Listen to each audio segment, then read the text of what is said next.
Hello students, welcome to theory of abrogation. मैं हूं काशिफ खान और मैं आज आपके साथ डिस्कस करने वाला हूं 1 जून से लेकर 15 जून तक की सारी लीगल अपडेट्स को। ये वीडियो आपके आने वाले कम्पिटिटिव एग्जाम जैसे कि जुडिशरी, एपीओ या क्लैट के लिए काफ़ी ज़्यादा इंपॉर्टेंट होगी। सो इस वीडियो में अंत तक बने रहिएगा ताकि आपसे कोई भी लीगल अपडेट मिस ना हो। मैं आपको ये भी बता दूं कि लीगल अपडेट की पीडीएफ हम अपने वेबसाइट पर और टेलीग्राम चैनल पर शेयर करते रहते हैं, तो आप वहां से इसको डाउनलोड कर सकते हैं। तो चलिए अब वीडियो को शुरू करते हैं। बात करते हैं सबसे पहली लीगल अपडेट की, जहां पे लॉ कमीशन ऑफ इंडिया ने इशू की है 279th report on the usage of the law of sedition. ये रिपोर्ट इशू की गई है 42nd law commission of India के द्वारा और इसको हेड कर रहे थे former chief justice of Karnataka high court Rituraj Awasthi. इस रिपोर्ट में 3 चीज़ों को रिकमेंड किया गया है। पहला कि जो लॉ ऑफ सेडिशन है उसको हटाया नहीं जाएगा और यहाँ पे जो पनिशमेंट प्रिस्क्राइब की गई है इसमें उसको 3 साल से बढ़ाकर 7 साल कर दी जाए। दूसरा, इस रिपोर्ट में वर्ड टेंडेंसी को डिफाइन किया गया है और कहा गया है कि अगर कोई सेडिशन का एक्ट करता है जिसमें उसका पर्पस है टू इंसाइट वायलेंस और टू काउज पब्लिक डिसऑर्डर, तो वहां पे उसको सेडिशन के लिए चार्ज किया जाएगा।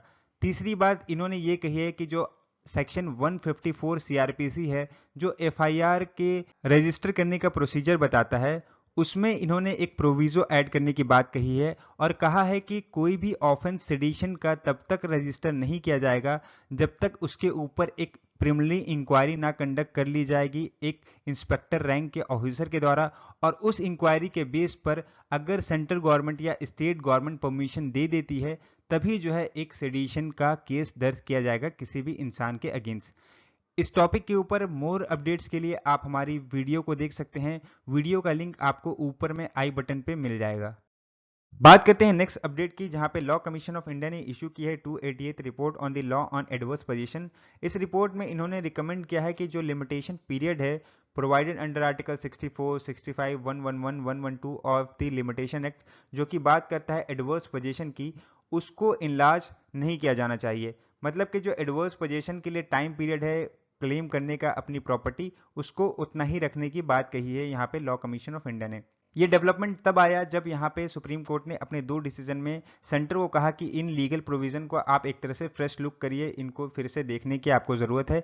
सो एडवर्स पोजीशन की मैं आपको बता दूं कि एडवर्स पोजीशन में अगर कोई पर्सन के पास अनलॉफुली पोजीशन रहता है किसी भी दूसरे पर्सन की प्रॉपर्टी का या लैंड का बहुत लंबे समय के लिए, तो उसको उसकी ऑनरशिप मिल जाती है बाय एडवर्स पोजीशन।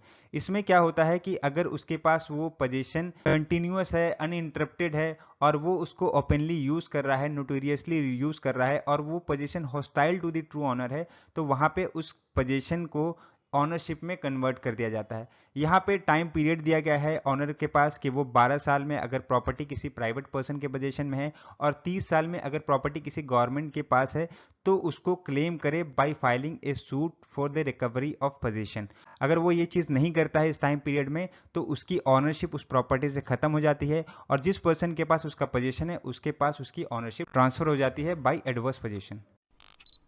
नेक्स्ट बात करते हैं बार काउंसिल ऑफ इंडिया ने जो साइन किया है एमओयू इन लंदन में उसके बारे में।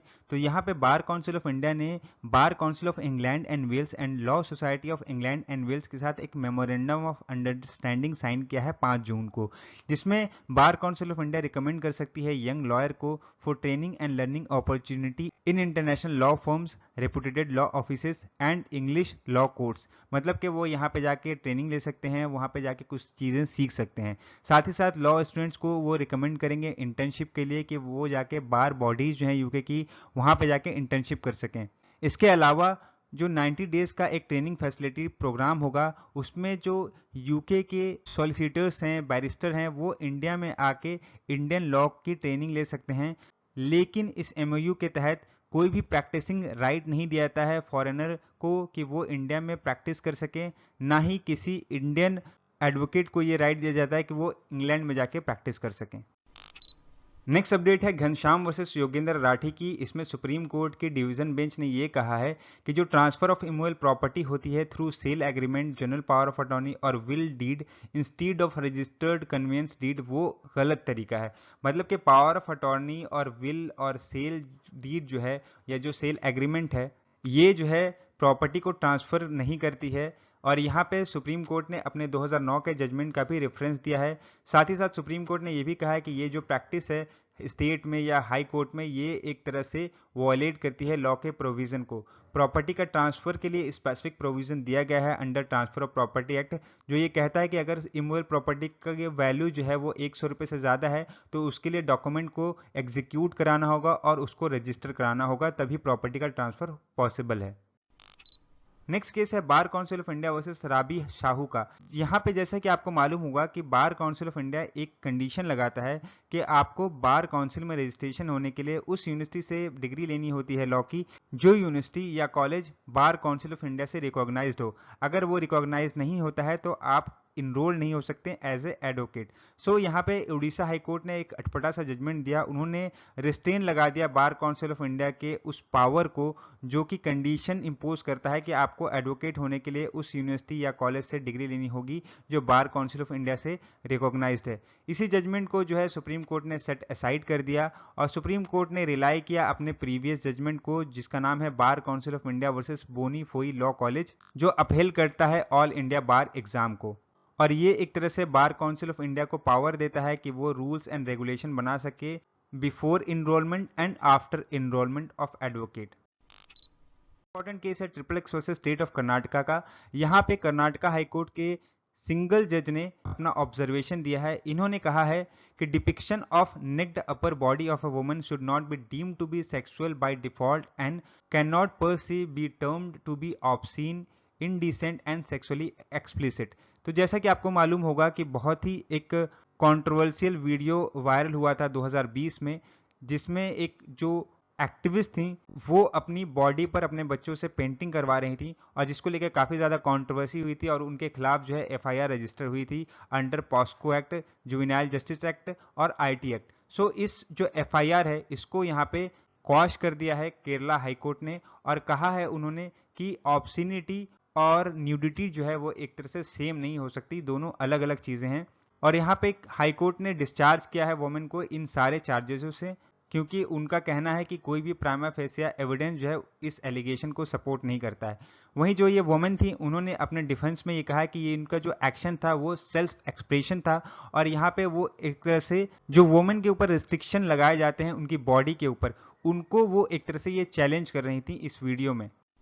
जो नेक्स्ट इंपॉर्टेंट केस है वो है एक्स वर्सेस नील का, जहां पे केरला हाई कोर्ट के डिवीजन बेंच ने ये कहा है कि लिव इन रिलेशनशिप जो है वो रिकॉग्नाइज नहीं है एज ए मैरिज और इसलिए जो है हम लोग वहां पे डिवोर्स नहीं दे सकते अगर कोई पर्सन लिव इन रिलेशनशिप में रहता है। तो यहाँ पे हुआ क्या था कि दो कपल थे जो लिव इन रिलेशनशिप में 2016 से रह रहे थे और उनका एक चाइल्ड भी था। अब वो अलग होना चाह रहे थे, इसलिए उन्होंने स्पेशल मैरिज एक्ट के अंदर में डिवोर्स पिटीशन फाइल की। कोर्ट का यहाँ पे कहना है कि आप जो है लिव इन रिलेशनशिप में तो रह रहे हो लेकिन ये एक तरह से मैरिज नहीं है और अगर आपकी मैरिज होती किसी भी पर्सनल लॉ में या सेकुलर लॉ में तभी जो है आप डिवोर्स के लिए पिटीशन फाइल कर सकते अंडर रिस्पेक्टिव लॉ। लेकिन क्योंकि आप लिव इन में रह रहे हो और वो मैरिज नहीं कंसीडर किया जाता तो इसलिए आप डिवोर्स की पिटीशन भी नहीं फाइल कर सकते।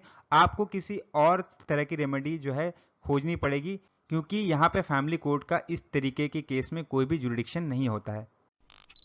सो स्टूडेंट्स, ये थी आज की हमारी वीडियो। आई होप इस वीडियो में आपको सारी इन्फॉर्मेशन क्लियर हो गई होगी। फिर भी कोई डाउट है तो आप हमें कमेंट बॉक्स में बता सकते हैं, हम आपके डाउट को क्लियर करने की पूरी कोशिश करेंगे। मिलते हैं ऐसी इंपॉर्टेंट वीडियो के साथ, तब तक के लिए goodbye and have a great day.